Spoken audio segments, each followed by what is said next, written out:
ननद के आने की खबर से ही सास का व्यवहार क्यों बदल जाता है। भाभी, क्या ये सच है कि कल दीदी आ रही हैं? बताओ, अभी अभी 2 दिन पहले पूरे घर की साफ सफाई हुई है। उनके बच्चे आते ही पूरे घर का सत्यानाश कर देंगे। और मम्मी जी कहेंगी सफाई के साथ साथ बेटी की फरमाइश भी पूरी करो। खुद तो अपने घर में आए दिन खिचड़ी बनाती हैं और यहाँ आकर बिरयानी का आदेश देती हैं। सोनी अपनी जेठानी नेहा से कहती है। नेहा बोली, सोनी, शादी करके जब लड़की दूसरे घर जाती है तो वहां हर रिश्ते का अलग अलग रूप और रंग मिलता है। उन सबको मिलाकर चलना ही पड़ता है। हमें अपने घर की शांति बनाए रखने के लिए कुछ बातों को अनसुना करना पड़ेगा। और अनीता जी कौन सा यहाँ रहने के लिए आ रही हैं? हम दोनों मिलकर सब संभाल लेंगे। मैं हूं ना, तुम चिंता क्यों करती हो? सोनी बोली, अरे भाभी, आप क्या संभालेंगी? आप तो बस मिला जुला कर चलने में विश्वास रखती हो। तभी तो शादी को 20 साल हो गए, फिर भी मम्मी जी आपको सुनाने का एक मौका नहीं छोड़ती। ऊपर से दीदी आ जाएंगी तो देखना, दोनों मिलकर रोज नई नई बातों की खिचड़ी पकाएंगी और हमारा जी जलाएंगी। नेहा सोनी की बातों पर मुस्कुराती रही और सोनी अपनी व्यथा सुनाती रही। नेहा और सोनी देवरानी और जेठानी थी। नेहा अपने वादे के हिसाब से बहुत समझदार थी, वही सोनी मन की चंचल थी। नेहा हर वक्त उसे छोटी बहन की तरह समझाती थी तो सोनी भी उतना ही मान सम्मान नेहा को देती थी। बहरहाल 3 घंटे बाद शाम हो गई। सोनी अपने कमरे में आराम कर रही थी। तभी उसकी सास बिमला जी आई और बोली, बहू, संध्या बेला में कोई सोता है? शादी से पहले जब अनीता इस घर में रहती थी, हर शाम चाय पकौड़े बनाती और सबको चाय पिलाती थी। एक तुम हो कि अपनी सारी जिम्मेदारी जेठानी पर डाल देती हो, और वो है कि तुम्हें जानबूझकर आलसी बना रही है ताकि जब तुम्हें जरूरत पड़े तो तुम उसका मुंह ताकती रहो। सोनी बोली, मम्मी जी, क्या सच में शादी से पहले दीदी इतना काम करती थी? क्योंकि जब मैं उनके घर गई थी तब तो शाम के 6 बजे तक वो सोती थी। यहाँ तक कि उनके सास ससुर को भी मुझे या नंदोई जी को चाय बनाकर देना पड़ता था। और जहां तक बात भाभी की है, वो हर रोज मुझे कुछ ना कुछ सिखाती हैं। आप भाभी और मेरी बात तो रहने दीजिए, आप चलिए, मैं सबके लिए चाय बनाती हूँ। सब चाय पी रहे थे। बिमला जी मनोज अपने बड़े बेटे को बोली, पता है, तुम्हारे भांजे और भांजी तुम्हारी तारीफें करते नहीं थकते। कह रहे थे इस बार मामा के घर जाएंगे तो खूब सारी शॉपिंग करेंगे। नेहा बहू, अनीता और मेहमान जी तुम्हारी भी तारीफ कर रहे थे कि भाभी के हाथों में तो जादू है। इस बार मटर की कचौड़ी और पालक के पराठे खाए बिना लौटेंगे नहीं। सोनी धीरे से नेहा के कानों में बोली, पता चला भाभी, यहाँ आने के पीछे का मकसद? अब दिन रात हम लोग रसोई में ही रहेंगे। दूसरे को बुलाओ तो खिचड़ी खिलाओ और यहाँ मटर की कचौड़ी और पालक के पराठे का प्लान है। मैं तो सोच रही हूँ कि बीमार पड़ जाती हूँ, आप अपना देख लो। नेहा ने सोनी को आंखें दिखाई और चुप रहने का इशारा की तो बिमला जी बोली, क्या हुआ बहू, देवरानी जेठानी में क्या खुसर पुसर चल रही है? अरे, ननद के आने की खुशी चेहरे पर दिख ही नहीं रही है क्या? जब अपने मायके जाती हो तो तुम लोगों की भाभी का चेहरा भी ऐसे ही पीला पड़ जाता है। नेहा जब तक बातों को संभालने की कोशिश करती, सोनी बोली, मम्मी जी, मैं तो जब मायके जाती हूँ तो मेरी भाभी के चेहरे खिल उठते हैं, ये सोचकर कि अब ननद आई है तो थोड़ा आराम मिलेगा।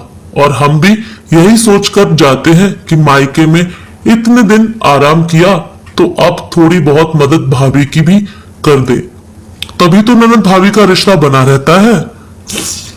नेहा जल्दी से बोली, मम्मी जी, सोनी के कहने का मतलब ये है कि जितना हम अपने मायके में अपनी भाभी के साथ खुश रहते हैं, उतना ही दीदी के आने पर हमें भी खुशी होती है। और मेहमान जी को आने तो दीजिए, उनकी पसंद की सारी चीजें बनाऊंगी, आप चिंता मत कीजिए। चलिए अब खाने की तैयारी करते हैं, चलो सोनी। इतना कहकर वो सोनी को अपने साथ ले गई। इधर बिमला जी मुंह बनाकर दोनों को देख रही थी। रसोई में जाकर सोनी बोली, भाभी, आप क्यों मुझे वहां से ले आई? दीदी ने आज तक मम्मी जी की सेवा नहीं की होगी जितनी सेवा आप करती हैं, फिर वो आपसे और मुझसे प्यार से बात क्यों नहीं कर सकती? नेहा बोली, सोनी, धीरज रखो। जिस दिन उन्हें ये एहसास होगा कि हमारा प्यार मतलबी नहीं है, क्योंकि हम तो अपना सब छोड़कर उनके साथ रहने आए हैं और ये एहसास उन्हें जवाब देकर या झगड़ा करके नहीं दिलाया जा सकता। सोनी बोली, आप कहना क्या चाहती हैं? मैं समझी नहीं। नेहा बोली, मेरी भोली सोनी, जहां शब्दों से काम चल जाए वहां तलवार निकालने की क्या जरूरत है? हमें रिश्तों की सच्चाई सबके सामने रखनी होगी, वो भी मर्यादा में रहकर। आखिरकार ये परिवार और इससे जुड़े हुए हर रिश्ते हमारे हैं।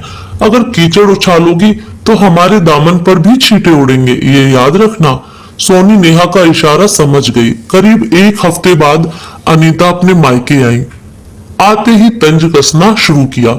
भाभी, क्या इतनी भी फुर्सत नहीं मिलती कि अपनी ननद का हालचाल ही पूछ ले? अपने मायके तो कभी फोन करना नहीं भूलती होंगी। विमला जी बोली, सही कह रही हो, वो तो मैं ही हूँ कि इस घर में जो दिन रात तुम्हें याद करती हूँ, वरना तो दिन भर दोनों के हाथों में फोन रहता है। नेहा मुस्कुराकर बोली, दीदी आप हमें खुद को भूलने कहाँ देती हो, जो फोन करके आपको याद करे। कोई एक दिन ऐसा नहीं जाता जब मम्मी जी आपकी बातें नहीं करती हैं। और मम्मी जी कभी हमारा भी पक्ष लेकर देखिए, निराशा हाथ नहीं लगेगी। सोनी चाय पानी लेकर आई तो अनीता बोली, बस चाय पानी से ही काम चलाओगी? जब हमारे घर आई थी तो कितनी खातिरदारी हुई थी, क्या भूल गई? सोनी नेहा की तरफ देखी और नेहा ने इशारों में ही उसे चुप करने को कहा। हर रोज नेहा और सोनी छोटी छोटी बातों को अनसुना कर रही थी। जो सास कुछ रोज पहले खाने के टेबल पर प्यार से बात करती थी, वो ननद के साथ मिलकर खाने में भी नुक्स निकालने लगी थी। 2 दिन बाद नेहा ने मटर की कचौड़ी बनाई। नंदोई ने खूब तारीफ की तो अनीता बोली, भाभी आप तो हमेशा बस अपने मायके जाती हैं, हमारे घर पर तो आती ही नहीं है। सोनी आई थी, पूछिएगा जरा हमने कितनी खातिरदारी की थी। सोनी मुस्कुराकर अनीता के पति को बोली, मेहमान जी याद है ना, हर शाम में दीदी को सर दर्द हो जाया करता था और फिर हमें खाना बनाना पड़ता था। इतना कहकर दोनों हंसने लगे, जिसकी वजह से मेहमान जी को पत्नी की डांट झेलनी पड़ी। सास बोली, छोटी बहू तुम आजकल कुछ ज्यादा ही नहीं बोलने लगी हो, क्या जरूरी था मेहमान के सामने ये सब कहना? सोनी बोली, मम्मी जी ये अच्छा है, भाभी बड़ी हैं, उनके साथ दीदी और मेहमान जी सब मजाक कर सकते हैं, और मैं तो छोटी हूँ तो क्या ननद नंदोई से मजाक भी नहीं कर सकती? ये तो दोहरा व्यवहार हुआ। इतना कहकर नाराज सोनी वहां से चली गई। 2-3 दिन तक नेहा और सोनी घर भी संभालती और नए नए व्यंजन भी बनाकर खिलाती थी। मौसम बदल रहा था, ऊपर से अनीता के बच्चे घर में भी धूल मिट्टी लेकर आते थे। सोनी को धूल से एलर्जी थी, उसकी तबीयत खराब हो गई। फिर सारा काम नेहा पर आ गया तो बिमला जी को भी चिंता होने लगी। अनीता बोली, माँ ये सोनी ज्यादा ही नाजुक बनती है, बस काम चोरी का बहाना है और कुछ नहीं, तुम ज्यादा परेशान मत हो। नेहा ने जब अनीता की बात सुनी तो बिमला जी से बोली, मम्मी जी आपको याद है पिछले महीने जब आपको बुखार हुआ था, कभी मैं तो कभी सोनी आपके सिरहाने बैठी रहती थी, फिर आज उसकी तकलीफ दूसरों के साथ क्या आपको भी बहाना लग रही है? वो अपनी सफाई में कुछ कहती उससे पहले ही नेहा बोली, मम्मी जी ऐसा क्यों होता है कि दीदी के आने पर आपका व्यवहार हमारे लिए बदल जाता है, जबकि दीदी कुछ रोज के लिए आती और चली जाती है, फिर तो आप हमारे साथ ही वक्त बिताती है। कभी सास से माँ बनकर देखिएगा, बहू भी निराश नहीं करती है। इतना कहकर नेहा सोनी के कमरे में चली गई। अनीता बोली, माँ आपको नहीं लगता सोनी के साथ में बड़ी भाभी भी ज्यादा बोलने लगी हैं? बिमला जी बोली, चुप करो अनीता, एक तो वो बेचारी बीमार है और दूसरी पूरा घर संभाल रही है, अभी भी तुम्हें यही सब सूझ रहा है?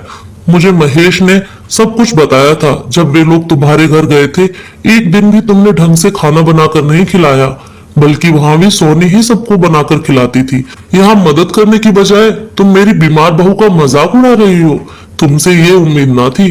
इतना कहकर बिमला जी भी सोनी के कमरे में चली गई। करीब 2 दिन तक नेहा और बिमला जी ने सोनी की देखभाल की। फिर बिमला जी ने कामवाली को लगाकर पूरे घर की साफ सफाई करवाई तो सोनी को अच्छा महसूस होने लगा। नेहा ने जब सोनी को पूरी बात बताई तो सोनी बिमला जी से बोली, मम्मी जी मेरी कड़वी बातों के लिए मुझे माफ कर दीजिएगा। भाभी सच कहती थी, लड़ाई झगड़े से रिश्तों की कड़वाहट मिटाई नहीं जा सकती है, बल्कि और दूरियां बढ़ जाती हैं। बिमला जी बोली, बहू माफ तो तुम दोनों मुझे कर दो कि बेटी के आते ही मैं तुम सबका प्यार भूल गई। अनीता आगे बढ़कर बोली, मैं आप दोनों भाभियों से अपने बर्ताव के लिए माफी चाहती हूँ। आप लोगों में कितनी एकता है, ये देखकर मुझे समझ में आ गया कि रिश्ते वो मोती हैं जिन्हें एक धागे में पिरोकर रखना चाहिए। अंत भला तो सब भला। जिस घर में एक दूसरे के होने का एहसास हो, उस घर में हमेशा खुशियों का वास होता है। तो दोस्तों, आपको ये कहानी कैसी लगी कमेंट करके जरूर बताएं। फिर मिलूंगी एक नई कहानी के साथ।